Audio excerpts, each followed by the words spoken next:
Phonogram, meetings with Virgin. In the end, they go to Virgin, as does Peter Saville, actually. He followed orchestral manoeuvres. Then I kept on coming to meetings here in fucking London with Rob to meet Martin Rushent, who was going to sign Joy Division to Genetic stroke Radar stroke Warner Brothers. And that's what everyone was doing. And the dividing moment is one night in Band on the Wall in this bar in Manchester when Gretton, God bless him, 5.5 years dead, Gretton turns to me and says, why don't we do the album with you and then go to Warner Brothers? And far from leaping down his throat, I went, are you sure? Why? Well, what do you think? I went, well, how much is it going to cost? He went, Martin says it'll cost £8,000. It cost 20, but that was bad news. But it was that moment. And what I didn't know was, inside Gretton's brain, which was very carefully hidden, but a wonderful working machine, he'd seen the factory sample. He'd seen it cost £4,000, take 4,400, all the bands had got 70 quid each. He'd seen it work. He knew the economics of the music industry, that an album can make real money, and he suddenly thought to himself, if we could do this with Wilson in Manchester, I wouldn't have to get on the train every week and go to London and talk to cunts. And that was his vision. Now, by the time we get to talk on your film, the indie world has happened. It's the whole idea. Indies against majors. Majors, you're fucking boring, you're wankers. Tremendous. Punk has given us indie. It didn't. Punk was signing to majors. It was actually, in my opinion, the vision of one man, Rob Gretton. And suddenly, everyone then followed. Well, Rob Gretton once offered to bash the lead singer of the Angelic Upstarts and ends in the face for me after a particularly difficult day. He is very much missed. What do you think Rob would be doing in music if he was still with us? He'd probably have beaten me to raw tea, I should think. What would Rob be doing? I mean, the point about Joy Division is, what would Joy Division be doing if Ian survived? Ian would have been writing different lyrics to Blue Monday, was always the point. So Rob would, good God, what would Rob be doing now? He'd probably be doing, to be honest, if Rob was still alive, Rob would probably be back working with me, because Rob had this great belief in black music. I mean, it was Rob, not me, that brought Marcel King back. Marcel King was the 8-year-old lead singer of Sweet Sensation, the first black group ever to appear on Top of the Pops, out of British black group to appear on Top of the Pops. And he brought Marcel King back and got Bernard to do that wonderful Reach Out for Love single. And it was always Rob who insisted we do drum and bass nights at the Hacienda, and we go, no Rob, remember the last one? Fucking nightmare. People got shot, we can't do it. Next Thursday. Drum and bass, Rob, we can't do it. Next Thursday. In the end, he would wear us down, and once every 6 months he'd wear us down, we'd do a drum and bass night, it would all fucking go off. Every 6 months. And then he'd wait till we'd forgotten it and make us do it again. So the fact that suddenly there's this stuff happening, and the producer, the co-producer of the Raw Tea album, said to me 3 months ago, he sat down and said, what do you want, Tony? I said, very simple. What I want, Sefton, is a Manchester black group out of Moss Side that doesn't fuck up. And it is this incredible thing that hurt Rob. In fact, Rob made us spend 20 grand on some completely stupid reggae album, just because he was even more upset than me that this incredible West Indian black community called Moss Side, the most vibrant community in Britain, together with Brixton and Bristol, had for 25 years produced fuck all. And it hurt him and it hurts me, and to be honest, I can't imagine we wouldn't be working together on Raw Tea now, because it's so dear to him. To me, it's an accident. It was my son sending me to see this band, but for Rob, this was so important. It was so annoying that it's been taking so long.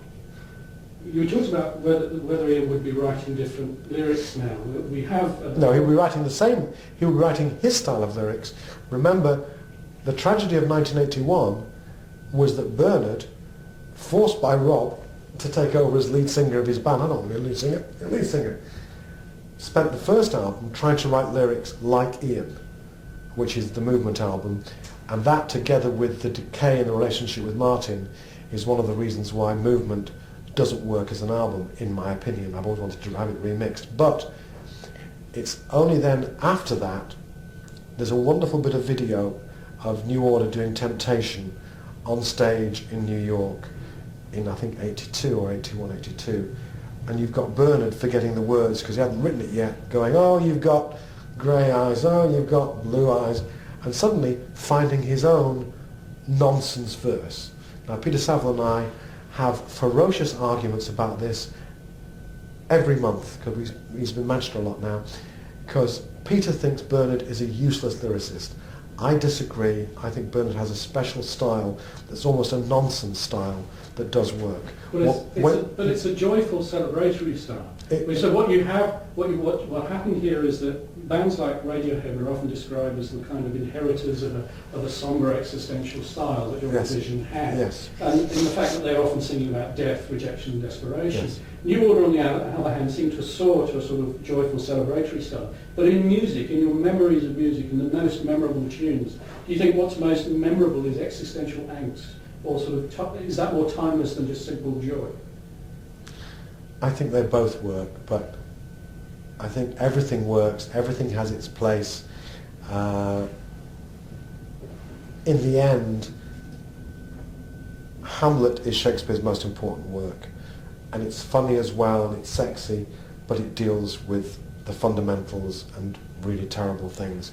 So in the end, when you deal with life and death, you are dealing with the most exciting parts of life, and the joy is the other side of it.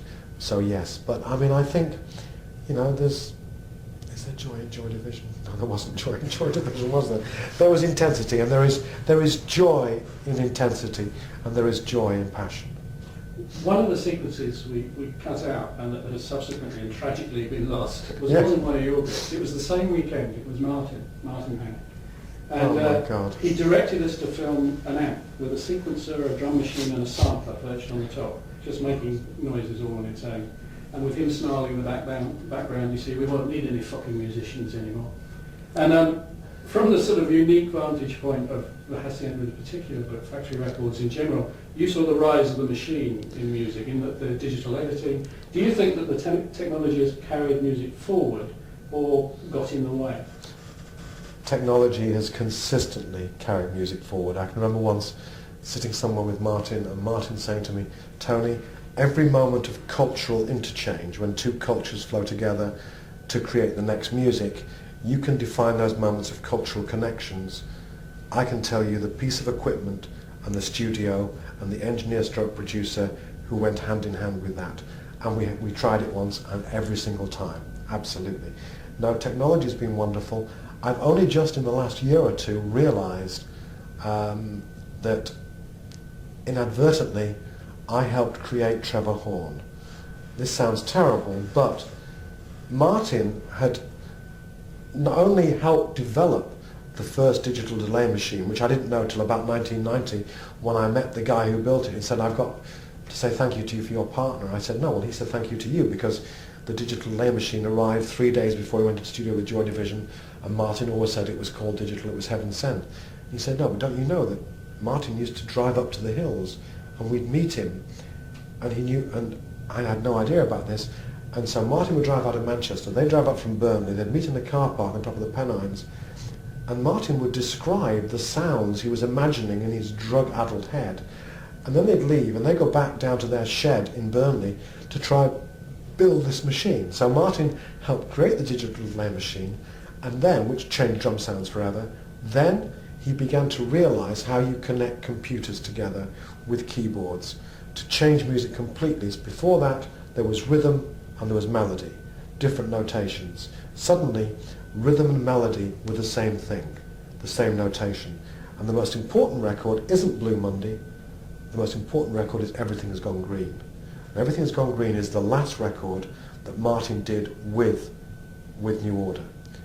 And in a sense, I always think Bernard learned from watching Martin and took it through Temptation, and then Blue Monday is Bernard and Stephen and Julian and Hookie's putting together what Martin Hannett had shown them to create the new music.